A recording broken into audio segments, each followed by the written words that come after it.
तो भारत, जो हमेशा से अपनी रणनीतिक चतुराई और सशक्त योजनाओं के लिए जाना जाता है, अब एक नई चुनौती का सामना करने के लिए तैयार है। दरअसल अमेरिकी टैरिफ के बीच भारत ने एक धैर्यपूर्ण और ठोस रणनीति बनाई है, जिससे वह न केवल चीन को पीछे छोड़ने की तैयारी कर रहा है, बल्कि अमेरिका के बाजार में अपने एक्सपोर्ट को भी जबरदस्त तरीके से बढ़ाने की योजना बना रहा है। और इस नई रणनीति में भारत 5 प्रमुख क्षेत्रों पर ध्यान केंद्रित कर रहा है, जो चीन के लिए खतरे की घंटी बन सकते हैं। और भारत अब चीन को घेरने के लिए पूरी तरह से तैयार है। वही हाल ही में भारत को एक काफी ऐतिहासिक ऑर्डर मिला है यूरोप से, जहां यूरोप ने भारतीय स्टेट ऑफ द आर्ट हथियारों के लिए करोड़ों रुपए का ऑर्डर दिया है। पूरी अपडेट क्या है, आइए समझते हैं आज की इस वीडियो में। लेकिन आगे बढ़ने से पहले भारत ने चीन को घेरने के लिए जो तैयारी की है, उसके लिए कमेंट में जय हिंद जरूर लिखें। दरअसल जब से डोनाल्ड ट्रंप ने अमेरिकी राष्ट्रपति का चुनाव जीता है, चीन के लिए एक नई मुश्किलों की लहर आ गई है। ट्रंप के कठोर व्यापारिक फैसले, खासकर चीन पर भारी टैरिफ लगाने के संकेत चीन के लिए एक बड़ा संकट बन चुके हैं, जिसका सीधा असर होगा चीनी उत्पादों की कीमतों पर, जिससे उन्हें अमेरिकी बाजार में नुकसान झेलना पड़ेगा। लेकिन इस उथल-पुथल में भारत एक नया खिलाड़ी बनकर उभर रहा है। दरअसल भारत की व्यापारिक दुनिया में एक नई और दिलचस्प रणनीति तैयार हो रही है, और इसका लक्ष्य है चीन को सीधी टक्कर देना।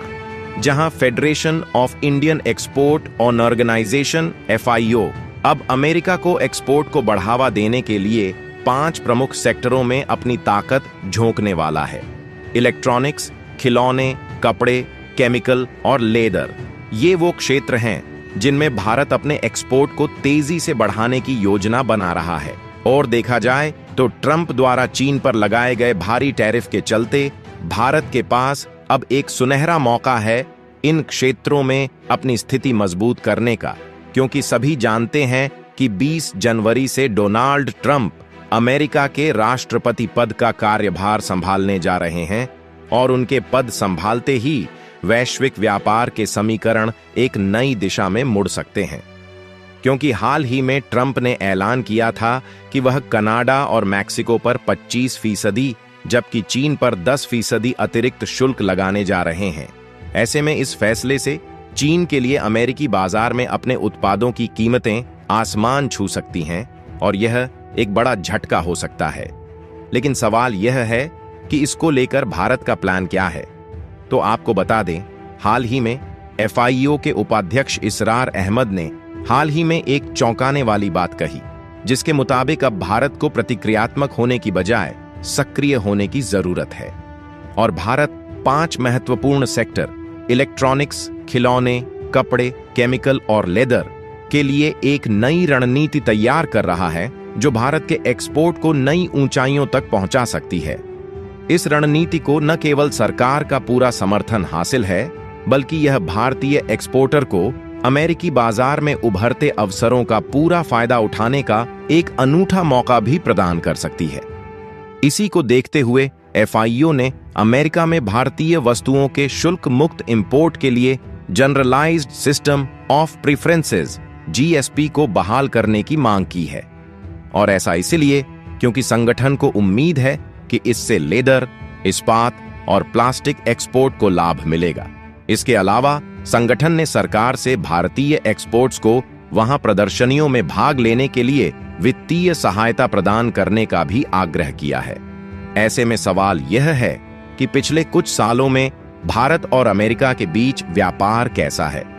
तो पिछले कुछ वर्षों में भारत से अमेरिका को एक्सपोर्ट में तेजी आई है, जहां साल 2017 से 2023 के बीच एक्सपोर्ट में 36.8 अरब डॉलर की वृद्धि हुई है। और यहां पर आपको जानकर हैरानी होगी कि भारत की ओर से अमेरिका को एक्सपोर्ट की जाने वाली चीजों के एक्सपोर्ट में काफी तेजी आई है, जहां सबसे ज्यादा तेजी स्मार्टफोन और टेलीकॉम डिवाइस में दर्ज की गई है। वहीं कपड़े, मोटर वाहन के कल पुर्जे, इलेक्ट्रिक ट्रांसफार्मर आदि जैसी चीजों का एक्सपोर्ट भी काफी बढ़ा है। और इन सब का असर चीन पर पड़ रहा है, क्योंकि ऐसे में अगर भारत अपनी योजना में कामयाब हो जाता है तो उससे चीन चारों खाने चित्त हो सकता है। दरअसल ट्रंप ने भारत पर टैरिफ लगाने की कोई बात नहीं कही है और ऐसे में अमेरिका में चीन का सामान महंगा और भारत का सामान सस्ता मिलेगा, जिससे भारतीय कंपनियां अमेरिकी मार्केट में अपनी पैठ बना सकती हैं, जिससे चीन का सामान महंगा होने से उसकी बिक्री में कमी आएगी, जिसका असर चीनी कंपनियों और चीन की अर्थव्यवस्था पर साफ दिखाई देगा। लेकिन दोस्तों, बदलते समय के साथ वैश्विक स्तर पर दुनिया भर के देशों की प्राथमिकताएं भी बदल रही हैं, जहां भारत समेत दुनिया के सभी देशों ने अंदरूनी और बाहरी सुरक्षा को लेकर आधुनिक तकनीकों का सहारा ले रही हैं। हालांकि अभी भी जमीन पर युद्ध करने के लिए सेना का सबसे कारगर हथियार एमएमजी है। एमएमजी हथियार कई विशेषताओं से लैस है, जिसकी मारक क्षमता 2 किलोमीटर तक होती है और यह दुश्मनों पर सटीक निशाना लगाने में सक्षम माना जाता है। और आपको जानकर हैरानी होगी कि एमएमजी यानी मीडियम मशीन गन की मांग अब यूरोपीय देशों में भी बढ़ी है, जिसके मद्देनजर अब कानपुर की स्मॉल आर्म्स फैक्ट्री इस मांग को जल्द ही पूरा करेगी, जिसकी संख्या 2 लाख एमएमजी बताई जा रही है। गौर करने वाली बात यह है कि यहां पर कानपुर में स्थापित स्मॉल आर्म्स फैक्ट्री को करोड़ों रुपए का ऑर्डर दिया गया है, जो महज 2 साल के अंदर इस ऑर्डर को पूरा करके यूरोप को सौंप दिया जाएगा। दरअसल ग्राहक देशों की मांग थी कि यूरोप को ऐसी एमएमजी चाहिए जो 1 मिनट में 1000 गोलियां फायर करने में सक्षम हो। ऐसे में दुनिया भर के देशों की इस मांगों से लैस कर कानपुर की स्मॉल आर्म्स फैक्ट्री इस ऑर्डर को पूरा करेगी। खास बात यह है कि 2000 एमएमजी ऑर्डर को पूरा करने के लिए रक्षा मंत्रालय की ओर से भी काम शुरू कर दिया गया है, जिसे अभी तक का ये सबसे बड़ा ऑर्डर माना जा रहा है।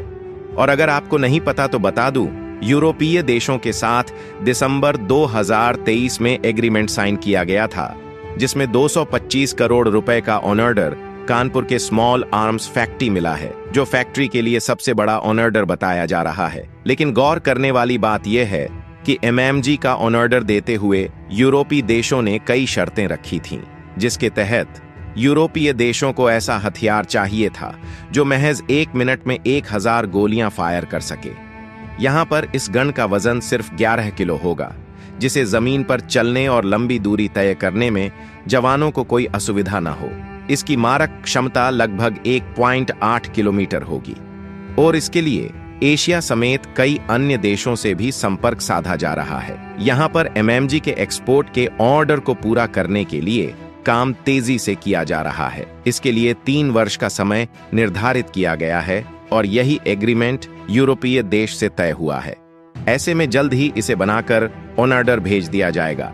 इसके अलावा अन्य आधुनिक हथियारों के लिए भी कई दूसरे देश संपर्क में हैं। ऐसे में सवाल यह है, क्या यह कदम भारत को वैश्विक हथियार व्यापार में नई शक्ति बना देगा? वैसे आपको क्या लगता है, क्या भारत इस कदम से आगे बढ़ पाएगा या नहीं?